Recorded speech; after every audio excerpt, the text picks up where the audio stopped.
Hello friends, good evening to all of you. दोस्तों, मैं आप सबका स्वागत करता हूं अपने इस यूट्यूब चैनल पर। फ्रेंड्स, आज हम सिगमंड फ्रायड की मनोलैंगिक विकास की अवस्थाओं में चर्चा करेंगे।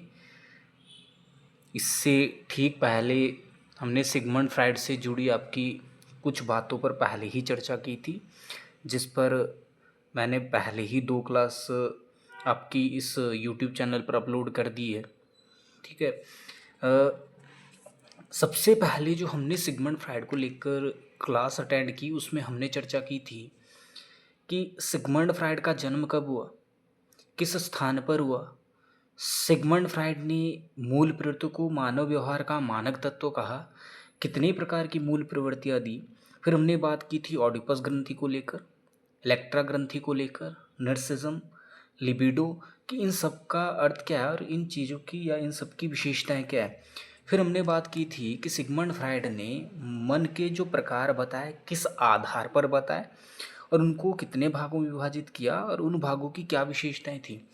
फिर हमने जो सिगमंड फ्रायड की दूसरी क्लास आपकी डिस्कस की, उसमें हमने सिगमंड फ्रायड के अनुसार जो पर्सनैलिटी को बांटा गया, कितने हिस्सों में बांटा गया, तो हमने बात की थी इदम, अहम, परम अहम, इड, ईगो, सुपर ईगो। तो ये इन्होंने पर्सनैलिटी के 3 भाग बताए। अब इड कैसा होता है, ठीक है, जहाँ कोई भी व्यक्ति अपनी केवल इच्छा पूर्ण करना चाहता है, उसे परिणाम की कोई भी चिंता नहीं है। उसके लिए हमने एक उदाहरण की बात की थी कि यदि चोर चोरी करना चाहता है तो चोरी करेगा ही करेगा, उसको कोई भी परिणाम की चिंता नहीं है कि उसको पुलिस पकड़ेगी या उसका क्या होगा, उसको किसी परिणाम की कोई भी चिंता नहीं है। फिर हमने बात की थी कि जो ईड होता है, इसका संबंध मन की अचेतन अवस्था से होता है, क्योंकि यहाँ पर लिखा है कि ईड क्या होता है, आपका सबसे बुरा शब्द होता है। जो भी दुखद बातें होती है, कटु अनुभूतियाँ होती है, और मन की किस हिस्से में होती है, अचेतन, अनकॉन्शियस माइंड। फिर हमने बात की थी कि अगर कोई अपनी इच्छा पूर्ण करता है, उसको क्या प्राप्त होता है, सुख प्राप्त होता है। तो ईड का संबंध किससे था, सुखवादी सिद्धांत। फिर हमने बात की थी ईगो। ईगो क्या कार्य करता है, अगर चोर चोरी करना चाहता है तो उसकी प्लानिंग या योजना का निर्माण करता है, वो आपका अहम है या ईगो करता है। लेकिन ध्यान रखना, ये परिणामों की चिंता भी करता है और इसका संबंध किससे होता है, वास्तविक सिद्धांत से। फिर हमने लास्ट बात की थी परम अहम, सुपर ईगो। सुपर ईगो क्या होता है, सबसे अच्छा होता है, आदर्शवादी सिद्धांत है, ये आदर्शवादी होता है, आइडियल होता है, चोरी ना करना, बड़ों का आदर करना। तो इससे ठीक पहले हमने सिगमंड फ्रायड के बारे में 2 क्लास में डिटेल से चर्चा की है। उन दोनों क्लासेस के लिंक आपको मेरे डिस्क्रिप्शन बॉक्स में प्राप्त हो जाएंगे। आप वहां पर जाकर उन लिंक पर क्लिक कीजिए, आप अपने आप ही उन क्लास को अटेंड कर लोगे। तो आज हम बात करेंगे सिगमंड फ्रायड को ही लेकर, जो उनकी मनोलैंगिक विकास की अवस्थाएं थी। सबसे पहले बात करेंगे जैसे सिगमंड फ्रायड की सिगमंड सिगमंड फ्रायड की मनोलैंगिक विकास की अवस्था है, कह सकती हो साइकोसेक्सुअल डेवलपमेंट, कि इसके बारे में सिगमंड फ्रायड ने क्या कहा था। यहाँ पर आपका एक शब्द है लिबिडो। लिबिडो का अर्थ हमने पहले ही पढ़ा है। लिबिडो का अर्थ क्या होता है, काम वासना या काम प्रवृत्ति, या कह सकते हो जो आपका सेक्सुअल हार्मोन्स होता है, जब वो आपके उत्तेजक हो जाते हैं, बहुत आपके जनरेट हो जाते हैं, ठीक है, तो वही आपका क्या कहलाता है, लिबिडो कहलाता है। अब यहाँ पर बात करेंगे सिगमंड फ्रायड की मनोलैंगिक विकास की अवस्थाएं, जो साइकोसेक्सुअल डेवलपमेंट है, उसकी पहली अवस्था कौन सी है, दूसरी अवस्था कौन सी है, तीसरी अवस्था कौन सी है। तो इसका सीक्वेंस भी दोस्तों याद रखिए, बहुत इंपॉर्टेंट हो जाता है। तो ध्यान रखिए, सिगमंड फ्रायड की मनोलैंगिक विकास की जो सबसे पहली अवस्था है आपकी, वो है आपकी मुखावस्था। ठीक है, आप देख सकते हो, वो आपकी मुखावस्था या आपका ऑरल स्टेज।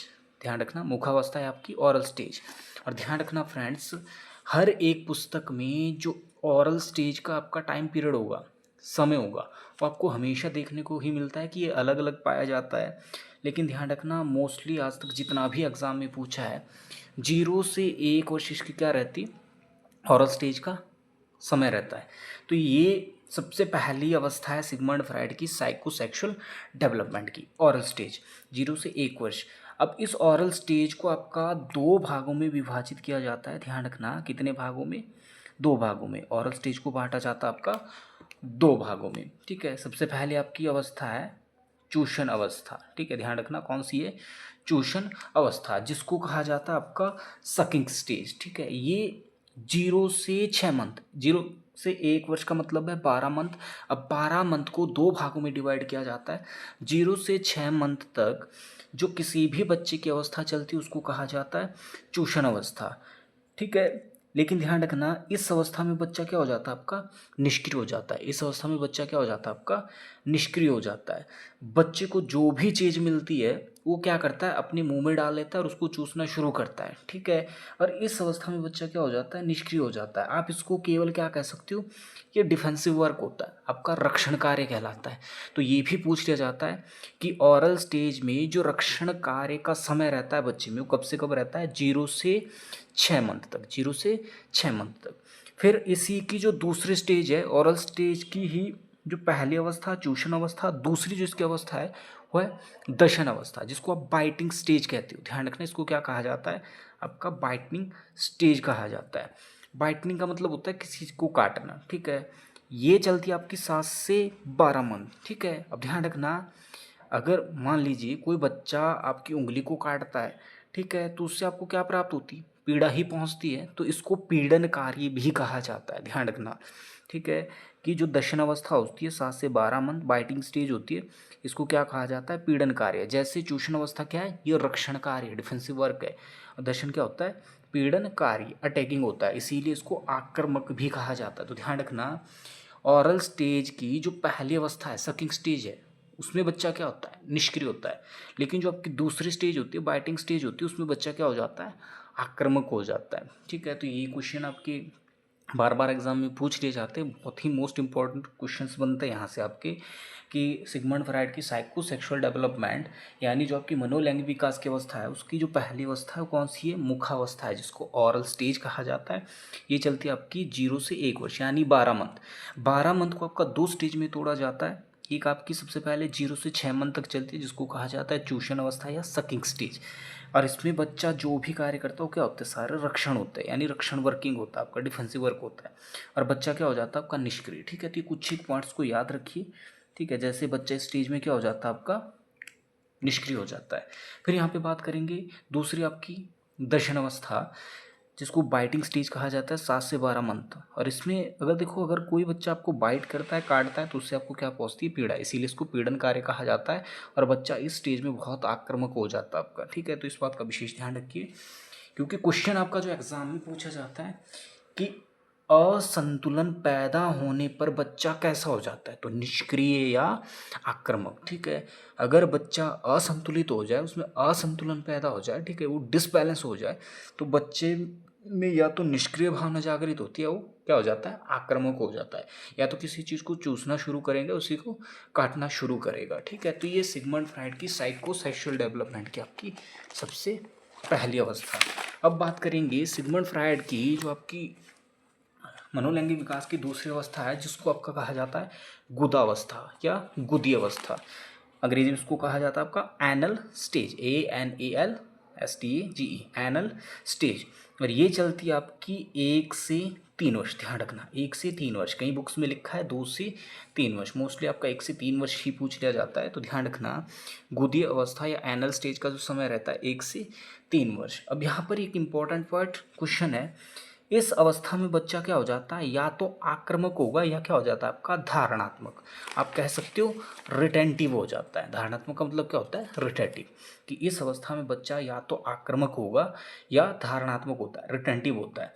अब ध्यान रखिए, जो आक्रामक का मतलब होता है और यहाँ पर धारणात्मक का मतलब होता है, देखो गुदी या गुदा का मतलब होता है मलमूत्र।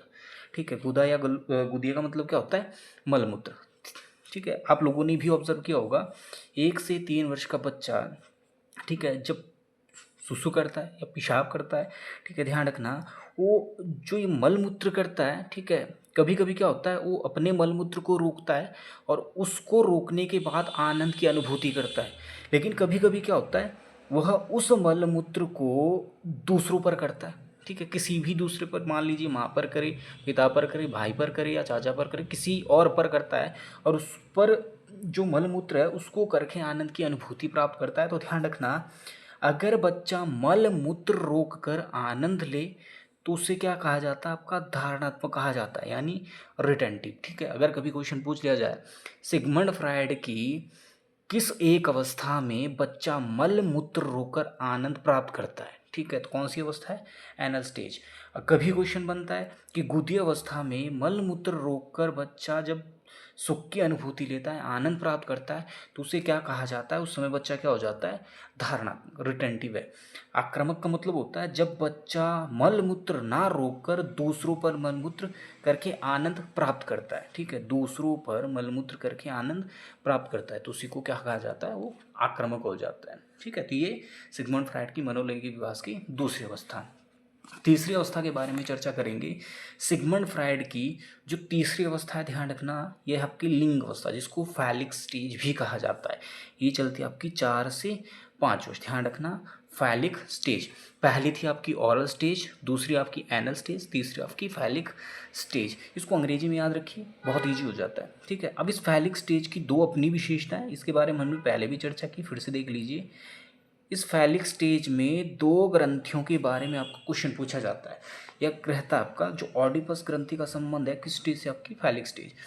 ऑडिपस ग्रंथि जो जिम्मेवार होती है, ये होती है मातृत्व प्रेम के लिए, ध्यान रखना, मातृत्व प्रेम के लिए। एक लड़का अपने माता पिता में सबसे अधिक प्यार किसे करता है, अपनी माता को, किस ग्रंथि के कारण, ऑडिपस ग्रंथि के कारण, और इसका संबंध अचेतन रूप से। फिर इलेक्ट्रा ग्रंथि, ये जिम्मेवार पितृत्व ग्रंथि की, एक लड़की अपने माता पिता में सबसे अधिक प्यार किसे करती है, अपनी पिता को, किस ग्रंथि के कारण, इलेक्ट्रा ग्रंथि के कारण। तो ये आपकी फैलिक स्टेज की विशेषता है। फिर बात करेंगे आपकी मनोलैंगिक विकास की चौथी अवस्था। चौथी अवस्था है जिसको कहा जाता है अव्यक्त अवस्था, आपकी लेटेंसी स्टेज है, ध्यान रखना, पहली ऑरल, दूसरी एनल, तीसरी फैलिक और चौथी आपकी कौन सी है, लेटेंसी स्टेज है, जो चलती है आपकी 6 से 12 वर्ष, 6 से 12 वर्ष। ठीक है, यहाँ पर कुछ पॉइंट्स याद रखिए। लेटेंसी स्टेज की पहली विशेषता या इसका पहला इंपॉर्टेंट पार्ट है कि बच्चा इसमें सारे के सारे क्या करता है, रचनात्मक कार्य या रचनात्मक क्रियाएं। क्वेश्चन रहे कि किस एक स्टेज में बच्चा जो है वो आपके कंस्ट्रक्टिव एक्टिविटीज़ करता है या रचनात्मक कार्य करता है, कौन सी अवस्था आपकी लेटेंसी स्टेज है। दूसरा, इस अवस्था में बच्चा काम क्रियाएं क्या हो जाती है, निष्क्रिय हो जाती है। आप कह सकते हैं यौन भावना उसकी क्या हो जाती है, निष्क्रिय हो जाती है। ठीक है, जैसे हमने लिबिडो का अर्थ पढ़ा था, लिबिडो का अर्थ होता है काम उत्तेजना का बढ़ना, काम प्रवृत्ति का बढ़ना। लेकिन ध्यान रखना, क्वेश्चन पूछा जाता है किसी भी व्यक्ति की जो यौन भावना होती है वो निष्क्रिय किस अवस्था में हो जाती है, तो कौन सी अवस्था आपकी लेटेंसी स्टेज है। फिर बात करेंगे सबसे लास्ट जो मनोलैंगिक विकास की अवस्था आपका, जिसको कहा जाता है जननांग या जननेंद्रिय अवस्था, जिसको आप जेनेटियल स्टेज कहते हो, ध्यान रखना, जेनेटियल स्टेज। ये 12 या 13 वर्ष से लगातार आपकी चलती रहती है। यहाँ पर पहला इंपॉर्टेंट है समलिंगी और विषमलिंगी से प्रेम, बहुत इंपॉर्टेंट पॉइंट है आपका, एग्जाम में पूछा जाता है कि जहाँ कोई व्यक्ति समलिंगी और विषमलिंगी प्रेम करता है वो कौन सी अवस्था होगा, आपकी जेनेटियल स्टेज होती है।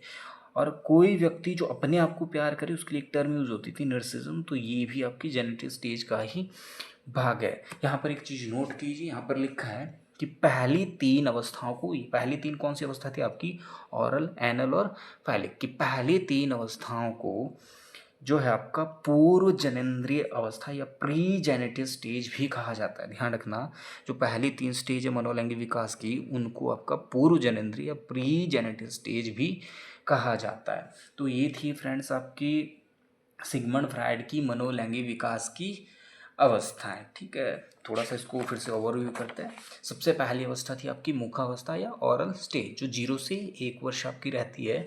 इसमें इसको 2 भागों में बांटा जाता है। एक आपका चूषण अवस्था, जिसको सकिंग स्टेज कहा जाता है, चलती है 0 से 6 मंथ। अब जब बच्चे को कोई भी वस्तु प्राप्त होती है उसको चूसना शुरू करता है, लेकिन इस अवस्था में बच्चा क्या हो जाता है, निष्क्रिय। और ये कैसी होती है, डिफेंसिव वर्क पे डिपेंड करती है, रक्षण कार्य होता है। फिर आपकी दशन अवस्था, जिसको बाइटिंग स्टेज कहा जाता है, 7 से 12 मंथ। और ये क्या होता है, पीड़न कार्य के लिए, और आक्रामक, इसमें बच्चा क्या हो जाता है, आक्रामक हो जाता है। ठीक है, असंतुलन पैदा होने पर बच्चा क्या हो जाता है, निष्क्रिय और आक्रामक। इस चीज़ का भी ध्यान रखिए। दूसरी जो आपकी स्टेज थी गुदावस्था या एनल स्टेज, 1 से 3 वर्ष। कि इस अवस्था में बच्चा या तो आक्रामक होगा या आपका धारणात्मक होता है। अगर वो मल मूत्र को रोककर आनंद की अनुभूति प्राप्त करता है तो आपका धारणात्मक है, रिटेंटिव है। लेकिन जब वो मल मूत्र रोके बिना दूसरों पर क्या करता है, मलमूत्र करता है, और उसको दूसरों पर मलमूत्र करके जो आनंद की अनुभूति होती है उसी समय उसका क्या हो जाता है, आक्रामक हो जाता है। तीसरी जो आपकी स्टेज थी फैलिक स्टेज, जिसमें हमने ऑडिपस ग्रंथि और इलेक्ट्रा ग्रंथि के बारे में चर्चा की। ऑडिपस ग्रंथि मातृत्व प्रेम के लिए जिम्मेवार होती है, इलेक्ट्रा पितृत्व प्रेम। एक लड़के में ऑडिपस ग्रंथि होती है, एक लड़की में इलेक्ट्रा ग्रंथि। फिर हमने बात की अव्यक्त अवस्था, जो आपकी लेटेंसी स्टेज है 6 से 12 वर्ष। किस अवस्था में बच्चे सारे ही क्रिएटिव कार्य करता है, रचनात्मक कार्य करता है, और यौन भावनाएं क्या हो जाती है, आपकी निष्क्रिय हो जाती है। इंपॉर्टेंट पार्ट है। और सबसे लास्ट आपका जेनेटल स्टेज, जिसको जनेंद्रिय अवस्था भी कहा जाता है, 12 से 13 वर्ष के बाद चलती है। यह अवस्था समलिंगी और विषमलिंगी प्रेम के लिए जानी जाती है। ये इंपॉर्टेंट पॉइंट है। इसमें बच्चा क्या रहता है, या कोई भी व्यक्ति जो नर्सिज्म है, जो केवल अपने आप को प्यार करता है, उसका संबंध जेनेटिक स्टेज से ही है। और पहली 3 अवस्थाओं को ओरल, एनल, फैलिक को आपका पूर्व जनेंद्रिय या प्री जेनेटिक स्टेज भी कहा जाता है। अब बात करेंगे व्यक्तित्व की प्रक्षेपी विधियाँ, ठीक है, जो इसकी प्रोजेक्शन मेथड है आपकी, ठीक है, ध्यान रखना। ये प्रक्षेपण का मतलब क्या होता है, प्रोजेक्शन है। यहाँ पर आपका ऑब्जर्व, कई जगह ऑब्जर्वेशन लिखा होता है, लेकिन कई जगह क्या उसका मतलब प्रोजेक्शन है। तो ध्यान रखना, व्यक्तित्व की प्रक्षेपण विधियाँ। प्रक्षेप का अर्थ क्या होता है, ठीक है। सबसे पहले यहाँ पर देख लीजिए, अपनी बातों, विचारों, भावनाओं, अनुभव आदि को स्वयं ना बताकर किसी अन्य उद्दीपक के माध्यम से अभिव्यक्त करना। आप कह सकते हो जैसे हम अंग्रेजी में पढ़ते हैं आपका डायरेक्ट एंड इनडायरेक्ट। इनडायरेक्ट का मतलब होता है जब हमारी बात को हम ना बताकर कोई और बता देता है, ठीक है, लेकिन किसी और ढंग से, ठीक है। तो ध्यान रखना, अपनी बातों, विचारों, भावना, अनुभव आदि को स्वयं ना बताकर किसी अन्य उद्दीपक के माध्यम से बताना। आप अपनी बातों, विचारों, भावना, अनुभव, जो आपका एक्सपीरियंस है, आपकी फीलिंग्स है, आपकी थिंकिंग है, आप खुद नहीं बताते हो, कोई और व्यक्ति क्या करता है, उसको बताता है। उद्दीपन क्या होता है, आपका स्टिमुलेशन होता है। तो ध्यान रखना, जब वो अभिव्यक्त करे तो ही क्या आपका प्रक्षेपण है। अब यहाँ पर हम पढ़ेंगे जो प्रक्षेपण की आपकी विधियाँ हैं, बार बार एग्जाम में रहती है। सबसे पहले जो आपकी विधि रहती है TAT विधि, ये व्यक्तित्व की प्रक्षेप विधि है। इसमें बात करेंगे कि सबसे पहले इसकी फुल फॉर्म थैमेटिक एप्रिसिएप्शन टेस्ट है। ध्यान रखना, थैमेटिक एप्रिसिएप्शन टेस्ट, जिसको हिंदी में कहा जाता है प्रासंगिक अंतर्बोध परीक्षण, या आप इसको कह सकते हैं कथा प्रसंग परीक्षण। ध्यान रखना, TAT का मतलब होता है थैमेटिक एप्रिसिएप्शन टेस्ट या प्रासंगिक अंतर्बोध परीक्षण, या आप कह सकते हो कथा प्रसंग परीक्षण। ध्यान रखना, ये टेट के एग्जाम में बार बार क्वेश्चन रहता है कि TAT जो परीक्षण है इसके जनक कौन है, तो नाम रहता है मॉर्गन व मूरे। ध्यान रखना, इसके प्रतिपादक कौन है, मॉर्गन व मूरे। लेकिन एक बात का विशेष ध्यान रखिए, 1935 में हार्वर्ड विश्वविद्यालय में मूरे ने इस विधि का प्रतिपादन किया।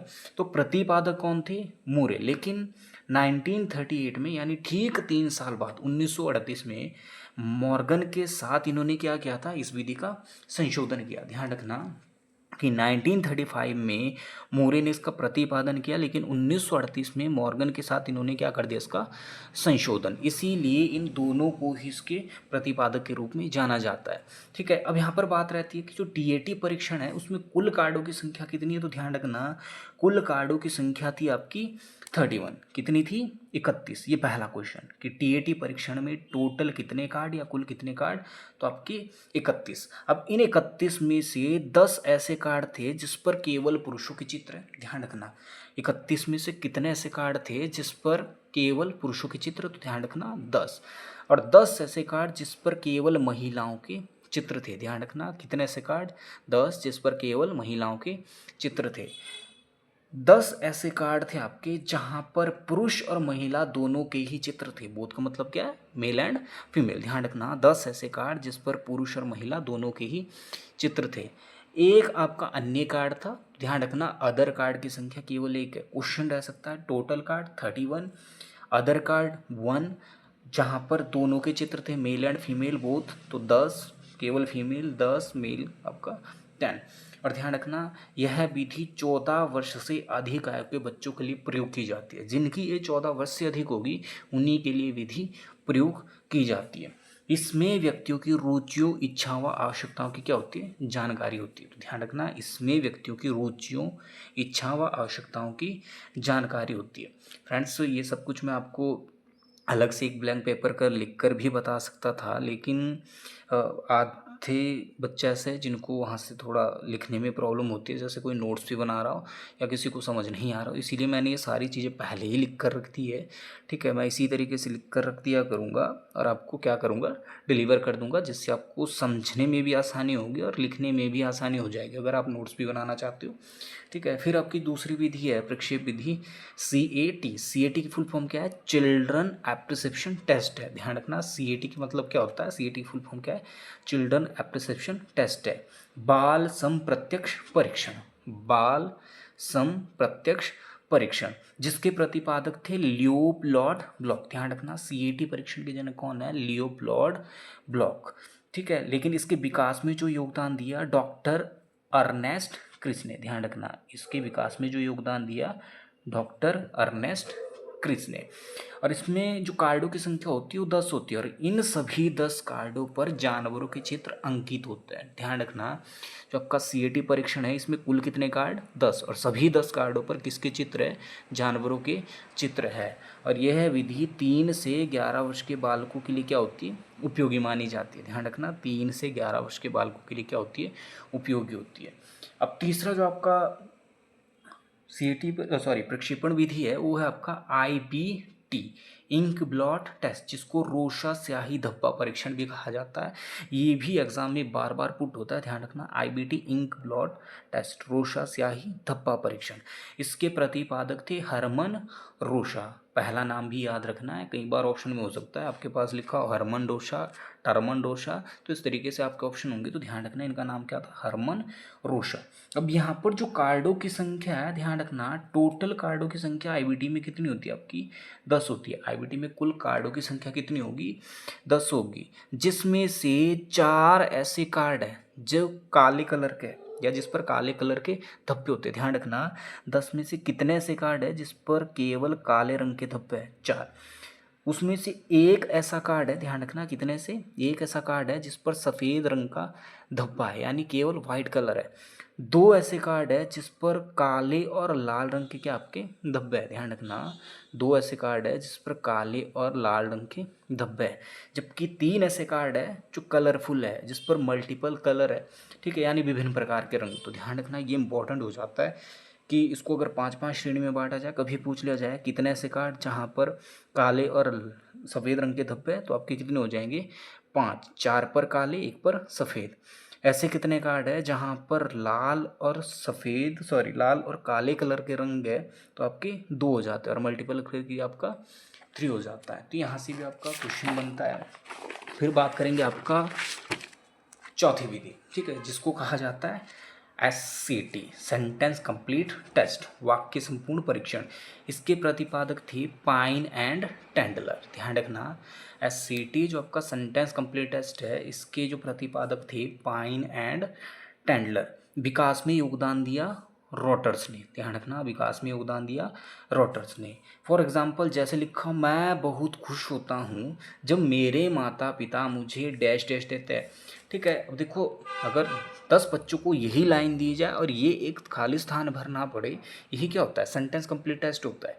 तो इसमें सभी बच्चे एक जैसी चीज़ पुट नहीं कर सकते, सभी क्या करेंगे, अलग अलग चीज़ें, यानी ऐसी चीज़ें जहाँ से उनको खुशी प्राप्त होती है। कोई लिख देगा कि मुझे फ़ोन प्राप्त हुआ, उपहार मिला, या कार मिली, या बाइक मिली, जिससे उनको क्या प्राप्त होती है, खुशी प्राप्त होती है। लेकिन इस रिक्त स्थान को पूरा करना, यानी इस वाक्य को पूरा करना ही क्या होता है, सेंटेंस कंप्लीट टेस्ट होता है। फिर सबसे लास्ट आपका FWAT, जिसको कहा जाता है free word association test. Free word association test, स्वतंत्र शब्द साहचर्य परीक्षण, स्वतंत्र शब्द साहचर्य परीक्षण।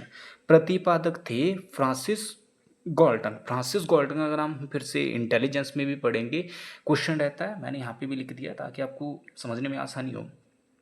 बुद्धि शब्द का प्रयोग जो सर्वप्रथम किया था, किसने किया, आपका फ्रांसिस गॉल्टन ने। इंपॉर्टेंट क्वेश्चन है कि बुद्धि शब्द का सबसे पहले प्रयोग किसने किया, सर्वप्रथम फ्रांसिस गॉल्टन। लेकिन बुद्धि पर परीक्षण सबसे पहले किसने किया, नाम रहता है पिन है। ठीक है, कब किया, 1905 में। ठीक है। तो यहाँ पर जो FWAT के प्रतिपादक है वो भी कौन है आपके, फ्रांसिस गाल्टन है। लेकिन इसमें जो सहयोग किया था नाम रहता है विलियम वुंड का, सहयोग किया विलियम वुंड। और यह एक मनोविश्लेषणात्मक विधि है, साइको एनालिसिस मेथड है आपका, ध्यान रखना। FWAT किस प्रकार की विधि है, मनोविश्लेषणात्मक विधि, साइको एनालिसिस मेथड। ठीक है, तो इसको भी थोड़ा सा फिर से रिवाइज करते हैं। हमने बात की व्यक्तित्व की प्रक्षेपण विधियाँ, जिसमें सबसे पहले हमने पढ़ा TAT क्या होता है, थैमेटिक एप्रिसिएशन टेस्ट, जिसके प्रतिपादक मॉर्गन व मूरे। कुल कार्डों की संख्या 31, 10 पर पुरुषों के चित्र, 10 पर महिलाएं, 10 ऐसे कार्ड जहां पर पुरुष और महिला दोनों के चित्र है, बोथ है आपका, और एक अन्य कार्ड है। यह विधि 14 वर्ष से अधिक आयु के बच्चों के लिए क्या की जाती है, प्रयोग की जाती है। फिर हमने बात की थी CAT, children appreciation test, children appreciation test, बाल संप्रत्यक्ष परीक्षण, बाल संप्रत्यक्ष परीक्षण। प्रतिपादक थे लियोपोल्ड ब्लॉक। विकास में योगदान दिया डॉक्टर अर्नेस्ट क्रिस। कार्डों की संख्या इस पर टोटल कितनी है, 10 है। और इन सभी कार्डों पर किसके चित्र अंकित है, जानवरों के चित्र अंकित होता है। क्वेश्चन पूछा जा सकता है कि CAT परीक्षण में जो कुल कार्डों की संख्या है उन सभी कार्डों पर किसके चित्र देखने को मिलता है, तो ध्यान रखना सभी पर किसके चित्र है, जानवरों के चित्र है। और यह विधि 3 से 11 वर्ष के बालकों के लिए क्या आपकी उपयोगी मानी जाती है। फिर बात करेंगे IBT इंक ब्लॉट टेस्ट, ठीक है, जिसको रोशा स्याही धब्बा परीक्षण कहा जाता है। प्रतिपादक थे हरमन रोशा। कुल कार्डों की संख्या कितनी, 10, टोटल कार्ड कितने, 10। 4 ऐसे कार्ड जिस पर काले रंग के धब्बे, यानी केवल ऐसे कितने कार्ड है जिस पर केवल काले रंग के धब्बे, तो ऑप्शन रहेगा आपका 4। एक ऐसा कार्ड है जिस पर सफ़ेद रंग का धब्बा है, ध्यान रखना, वाइट कलर का धब्बा केवल एक कार्ड पे। 2 ऐसे कार्ड है जिस पर काले और लाल रंग के धब्बे है, ब्लैक एंड रेड, ध्यान रखना।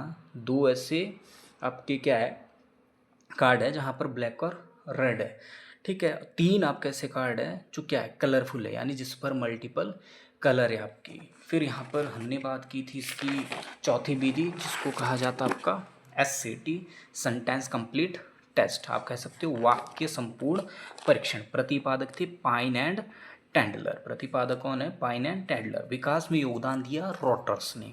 ठीक है, फिर हमने बात की थी FWAT, free word association test, free word association test, जिसको कहा जाता है स्वतंत्र शब्द साहचर्य परीक्षण, ध्यान रखना, स्वतंत्र शब्द साहचर्य परीक्षण। प्रतिपादक थे फ्रांसिस गाल्टन और सहयोग किया विलियम वुंड ने। और यह किस प्रकार की विधि है, मनोविश्लेषणात्मक विधि है। साथ ही हमने बात की थी कि फ्रांसिस गाल्टन कौन थे, जिन्होंने बुद्धि शब्द का सर्वप्रथम प्रयोग किया। कि बुद्धि शब्द का प्रयोग सर्वप्रथम किसने किया, तो नाम रहता है फ्रांसिस गाल्टन। और बुद्धि पर परीक्षण सबसे पहले किसने किया, तो नाम रहता है बिने। कब किया था आपका, 1905 में। कि बुद्धि पर जब परीक्षण की बात हो तो बिने, और जब प्रयोग सर्वप्रथम किया आपका तो किसने किया, बुद्धि शब्द का, ध्यान रखना, किसका प्रयोग, शब्द का प्रयोग, तब नाम रहता है फ्रांसिस गाल्टन का। तो फ्रेंड्स, यहाँ पर हमारा सिगमंड फ्रायड के अनुसार जो भी चीज़ें इंपॉर्टेंट थी हमने उस पर डिटेल से चर्चा की है।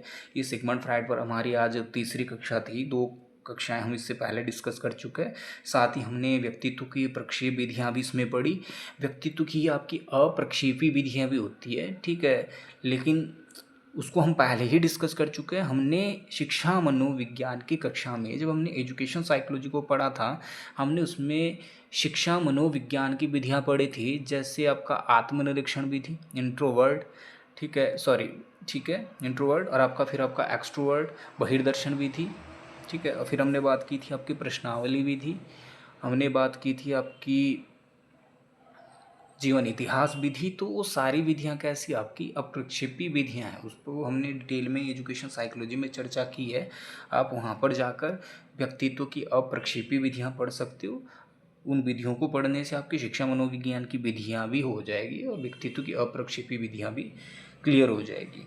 तो फ्रेंड्स, आज हमने बात की आपका फिर से सिगमंड फ्रायड को लेकर। सिगमंड फ्रायड ने जो आपकी बात की थी मनोलैंगिक विकास की अवस्थाएं, यानी साइकोसेक्सुअल जो डेवलपमेंट है उसकी कितनी अवस्थाएं, तो हमने बात की कि 5 अवस्थाएं कौन कौन सी थी आपकी थी ऑरल जो सबसे पहली स्टेज है, एनल, आपकी फैलिक, लेटेंसी और आपकी जेनेटल। तो उसका ये सीक्वेंस रहता है। कभी कभी क्वेश्चन बनता है कि बढ़ते क्रम में या असेंडिंग ऑर्डर उसका सही क्रम क्या है। कभी कभी पूछा जाता है कि डिसेंडिंग ऑर्डर में उसका सही क्रम क्या है, तो आपको उसका सीक्वेंस भी याद होना चाहिए। तो फ्रेंड्स, सिगमंड फ्राइड को लेकर जितना इम्पोर्टेंट था हमने इसमें बात की। अब नेक्स्ट क्लास में व्यक्तित्व में हम बात करेंगे जो बची हुई आपकी क्या थी, प्रकार सिद्धांत के पार्ट। हमने उसमें केवल यूंग और ई क्रैचमर के अनुसार पढ़ा था। अभी आपका W.H. शेल्डन बचता है, थॉर्नडाइक बचता है, भगवद गीता के अनुसार बचता है, हिप्पोक्रेटिस के अनुसार बचता है, समाजशास्त्रीय दृष्टिकोण या स्प्रेंगर के अनुसार, वो सब कुछ बचता है। उसको नेक्स्ट क्लास में डिस्कस करेंगे। तो अंत में आपसे यही कहना चाहता हूँ कि आप इस वीडियो को ज़्यादा से ज़्यादा लाइक करें, शेयर करें और चैनल को सब्सक्राइब करना ना भूलें। आप चैनल को सब्सक्राइब करोगे तो आपको मेरी हर एक क्लास आपके यूट्यूब चैनल पर प्राप्त हो जाएगी। और अगर आप इस वीडियो को ज़्यादा से ज़्यादा शेयर करोगे तो ये जो क्लासेस है ये हर एक उस बच्चे को तक पहुंच जाएगी जिसको साइकोलॉजी या मैथमेटिक्स की नीड है। ठीक है, अभी आपका आने वाले समय में हिमाचल गवर्नमेंट ने जो जितनी बात की है कि पटवारी का एग्ज़ाम होगा, पंचायत सचिव का एग्ज़ाम होगा और आपका JBT कमीशन और TGT कमीशन के फॉर्म तो चलो फिलअप भी हो रहा है आपके। ठीक है, तो इन सभी चीज़ों के लिए ये सारी क्लासेस क्या हो जाती है आपकी इम्पोर्टेंट हो जाती है। तो फ्रेंड्स, बाकी सभी चर्चा जो भी करेंगे आपकी नेक्स्ट क्लासेस में। अभी के लिए आपका बहुत बहुत शुक्रिया, धन्यवाद।